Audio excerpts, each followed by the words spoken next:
Hello there, this is Moletrap coming at you with another audio commentary, and this is going to be an exciting match, definitely. This is actually Hwasin versus Savior, and I'm really excited about this game because basically we've got two of the better StarCraft players playing right now. Both of these guys were in the recent OSL. They both got knocked out relatively early, but they got knocked out by some really good players, and you know, basically, there's both of these guys could have won the OSL. Things have played out a little bit differently, so it's not like we're dealing with lightweights here. These are some major players going on, and damn, I wish I could read Korean.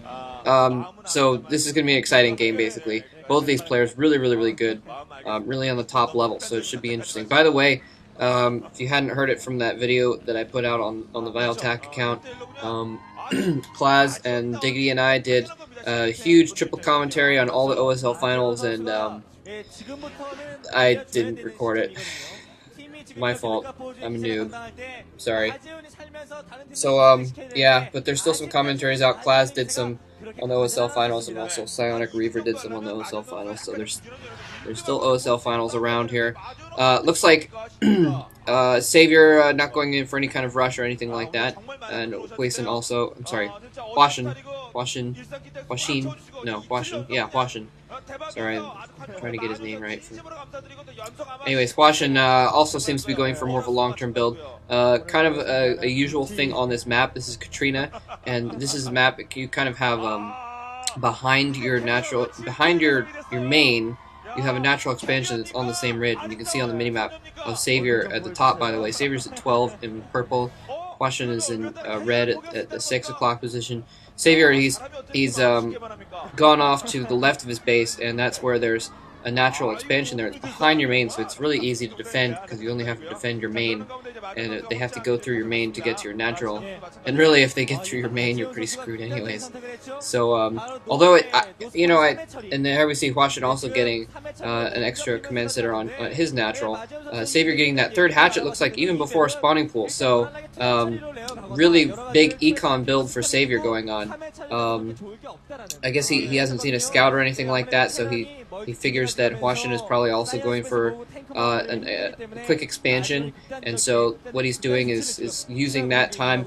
I mean, basically, with Zerg, you want to find out how quickly your opponent is going to attack, and up until that point, you you build econ, because that's what Zerg have for them most of the time is econ.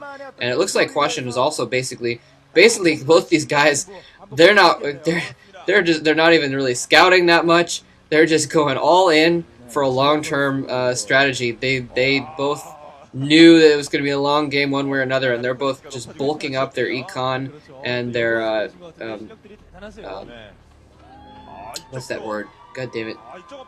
Anyways, their stuff to infrastructure for a longer game. And so yeah, so we see here Hwasin just setting up barracks, and he finally has his first marine out here. And Savior just now getting a spawning pool, and both these players going for a really long-term strategy here. Savior finally has his pool up, and he's getting out a few lings, probably just going to do some scouting and finally try and see what Hwasin is doing. And it's really a kind of amazing that both players did this, because honestly, if either one of them had oh, Savior tried to block that scout, and he is able to block it off, it looks like.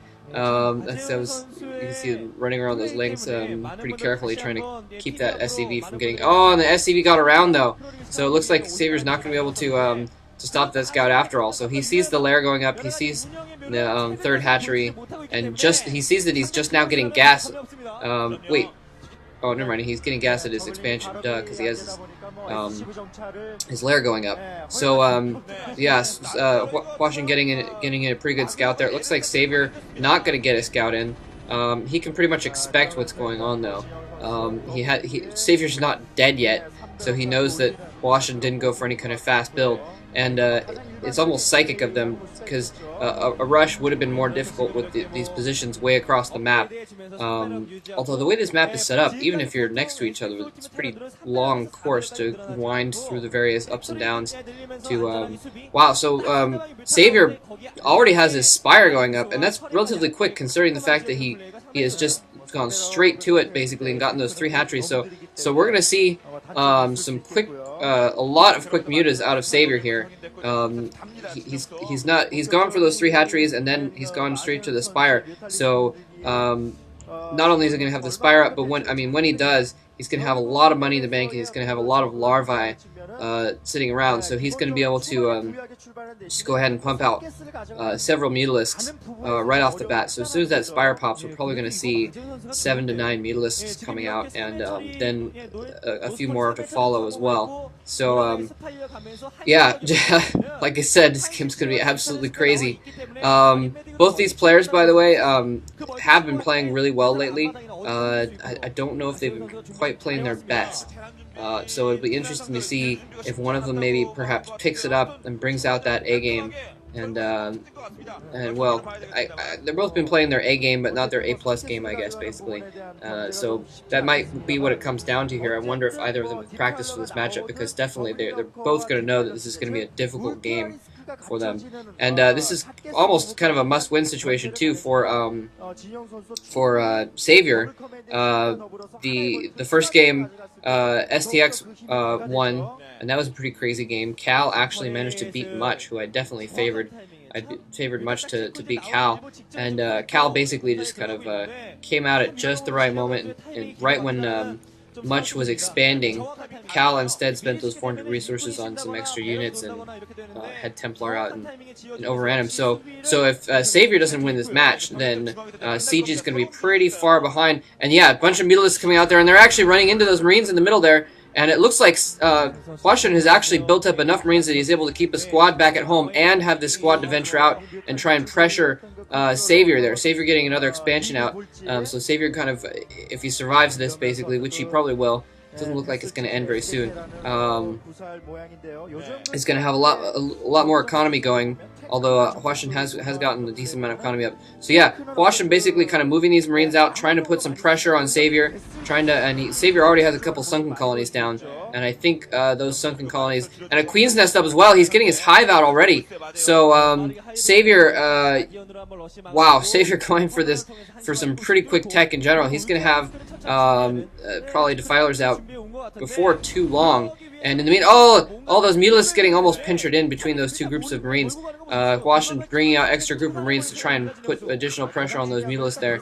And oh yeah, you see, so finally Savior gets over there. It looks like he didn't actually make a ton of, excuse me, a ton of Mutalisks. Savior doing some good harassment here. Most of Hwasin's Marines are out in the field, so so those Mutalisks can't do a whole lot of damage. But the thing is basically Savior, he only got looks like 5 or 6 Mutalisks. He didn't get a lot of Mutalisks. Instead, he opted to switch switch out. Instead of getting like 11 Mutalisks and getting like a really hardcore group to harass, instead he spent the money on the tech, and so that's why we see him getting his hive up. Or his hive is probably almost up right now. And it looks like Hwasin has actually I don't know if he scouted out or if he's just psychic again, just kind of knowing that that's what Savior would probably do, is go for this expansion there. Actually, no, maybe he doesn't see it. I thought he was going to go for that expansion in the north, but it could be that he just doesn't see it at all. He might have thought that Savior was going to go for that closer expansion. Wow, yeah, Savior with his hive up already, and Savior getting out an Ultralisk 10 already. Oh my gosh, this could be crazy, especially if, I don't know if, I haven't seen if Savior had any evolution chambers up or not, but if Savior can get his upgrades up really quick, Hwasin probably does not have that many upgrades up at the moment, and so, yeah, see, Savior just running around these few Mutalisks. He hasn't spent any money on Mutalisks. It's really actually, if Hwasin went into his main right now, he might even be able to accomplish a lot. So Hwasin must know, yeah, he comstatted, so he must know that base is there, and he's basically trying to stomp on Savior's economic advantage before he is able to really get it. And a couple more Mutalisks going down. Oh, jeez. Picking off a couple more Mutalisks. It looks like Savior has built a few more Mutalisks, so he's getting them up a little bit. But and it looks like he's also just kind of given up on that northern expansion in the top right corner.